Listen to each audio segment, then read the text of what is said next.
how do you decide what to prioritize inside the account? This is the question that I started to ask more and more, especially whenever I'm hiring smaller agencies. Why am I asking this question? How do you decide what to prioritize inside the account? Is because what I want to know is, do they have a copy-paste way of doing everything within one account? So onboarding, and then they're doing their routine and their systems and their processes in place? Or are they going to be specifically to my needs? What are my needs, my brand's needs, whatever I want to achieve? Which are my goals? Are they within whatever they're already producing on a day-to-day basis within their systems? And why is this important? It's easy to take over an account, implement your strategy. But whenever as a brand owner or founder have this specific bottleneck within my business, I tried XYZ already, it's not working. I tried the other things as well, it's not working. Right now I am 2 years in and I still haven't figured out. At this point I'm considering, should I just close the business or should I just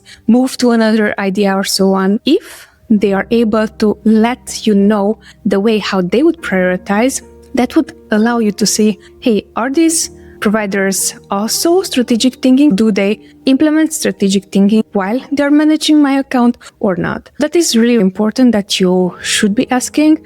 And what I personally am looking as answer to this question is, are they able to see my pain and are they able to address my pain right away? Because if they are not, probably what I'm going to end up with is they're going to be brilliant managers, but they're never going to help me get to the actual goals or fix the actual problems that I am seeing right now my brand has or my business has.